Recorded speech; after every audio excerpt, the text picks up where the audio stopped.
Yeah, Ford is no longer an affordable car company. I was recently reading online about the FOMO, the Ford Motor Company's recent price hike that happened within a year. And of course, they blamed it on supply chain issues, inflation, and other things of that nature. But the thing is, other car manufacturers are experiencing this too. They're experiencing higher material costs, inflation, and supply chain issues, but they're not hiking their prices as much as the Ford company.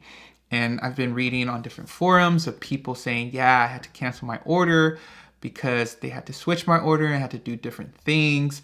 And the final price ended up being this much more. And we're going to explore some of that in today's video. I'm going to share my screen with you all and read some of people's experiences and read different articles.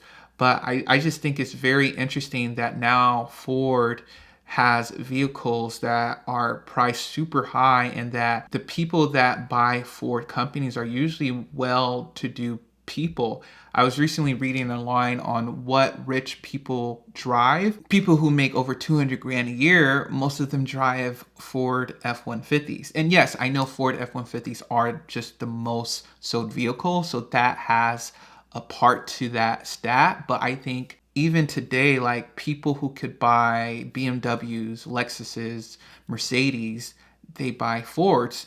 And that's because they're probably priced around the same amount. Those people still buy those things, these luxury cars. But the thing is, you can find some higher tiered BMWs and Mercedes priced around the same as a F-150 and other vehicles on Ford lineup, like their electric vehicles also. So let me know what you all think of Ford and what they're doing with their price hikes. And we're going to drill into specific numbers of how much they're raising their price in today's video. So make sure you like this video, subscribe. A lot of you all watch my videos but are not subscribed. Make sure you all subscribe so we can grow this community together. Now, let me share my screen. Let's talk about some of these numbers. All right, Ford, GM raised their truck prices as they fight their own dealers' price gouging. And so this article actually highlights GM also. And yes, GM is increasing their price. They have more electric cars that are pretty pricey in certain levels of things. But right here, they said some F-150 models are up $6,000 to $7,000 for 2023.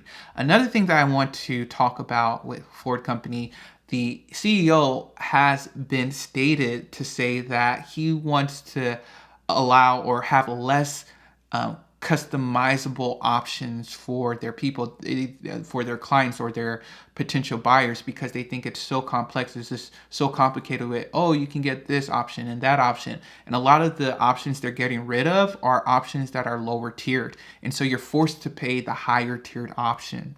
And you know, that puts a dent in people's wallet for sure. And then right here, they pointed Chevy too, has an increase of MSRP of the Silverado 3 times so far this year. And that's the thing, like, these companies, especially Ford, they're not just hiking their price once. Okay, new year, okay, we understand it's going to increase a little bit, but they're doing it multiple times during the year, which is absolutely ridiculous. But yeah, right here, they're even talking about, oh, they're dropping base packages and making mid-tier packages the standard package. Chevy, they increased their price 3 times. And yeah, it just, you know, puts a dent more in people's, you know, wallet, especially during this inflation time. And so right here, let's talk about this.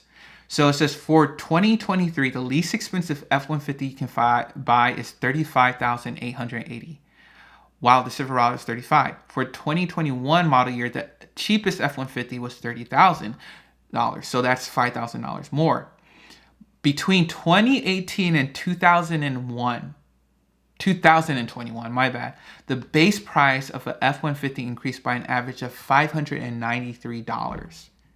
Do you understand that? Like it's not like, okay, yeah, every year or so they increase it $500, $400, $600, but now they're increasing it by thousands of dollars and different things like that. Higher end F-150 models, such as the Raptor and the Limited, are up as well. The Raptor base price will increase by 52.20 for 2023, and the limited is going up 62.85. And people like the limited, right? The price for our preferred trim, the Lariat, swells 75.80 from 2022 to 20. Do you all see this? $7,580 in 1 year. And the Lariat trim is probably one of the most popular trims. That and the XLT, I would say. And they're increasing it by this amount. And if I would get an F-150, I would want the Lariat version because I think it's right in the middle. But like usually they're used to going up, like they were saying, $500 a year, $600 a year. But now they're going up more than 10 times the amount of the usual increase in price, which is absolutely ridiculous. And so, like, is this only because of the supply chain issues, or are there other factors? And then on top of that, you have dealerships, adding markups to different vehicles and things of that nature. But yeah, here they're talking about the different reasons why they have these price jumps. Ford confirmed to Car and Driver that it's dropping the lowest equipment group available for a number of trucks, and we spoke about that.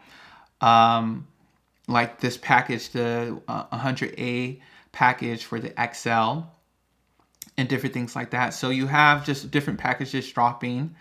And then they talked about Chevy, the Silverado price jump can be partially explained by its facelift for 2022. All trim levels featured a redesign. So maybe because of the redesign, the V6 engine was dropped. So you kind of have to get the turbocharged 2.7 liter inline four as the base engine. And then their destination fee increased. But right here, it says looking ahead to the 2023 model entering production later this month, the Silverado's base price will increase a further $1,000. So all trims saw price increase between $800 and $1,200 earlier this year. Then another $1,300 was added to every model more recently, and then you're going to have this $1,000. So that's $1,000. Now it's $2,300. Over $3,000 in 1 year for GM. Chip shortages. Supply chain issues, rising inflation, plaguing manufacturers. It's not exactly a surprise to see these rising prices for any consumer product these days. But yeah, you have these MSRPs going up this much. But one thing that I saw is I looked at other manufacturers and they're not increasing their price that much. Like on this channel, I talked about the Toyota Corolla. I talked about the price increase, and maybe they were going up a little bit higher than usual. Maybe they're going up $700-800, but they would only increase that price maybe once a year, and that's it. They're not increasing their price by thousands of dollars and dropping a bunch of trim levels like these, truck brands, especially Ford. Let me know what you all think about that. And then they have some comments down here. People just talking about demand and like if people are going to buy it, they're going to keep these prices. And just saying, hey, the power is in the customer's hand, the buyer's hand, and different things like that. And then I just want to read from this F-150 forum. So they ordered this back in November 2021. They took delivery in January. MSRP was $62,995, right? They could upgrade it, because of their job and other things like that. They made the same trim, close to the same trim, and as closely optioned as I could get to the one I have, and the MSRP was over $71,000. Do you all understand how high that is? That is essentially $8,000 more. More than $8,000 more than what they paid earlier this year. And yeah, that's crazy. It's just, yeah, I mean, is it only because of these supply chain issues? Like, what else is going on? Let us know. And yeah, I know they're trying to appease and, make sure their shareholders and people buying their stock are good, and that it shows that they're making money, they're making profit and everything like that. But I think it's getting a little bit out of hand. All right, let me know down below what you all think. Make sure you all subscribe, comment down below, and I'll talk to you all later.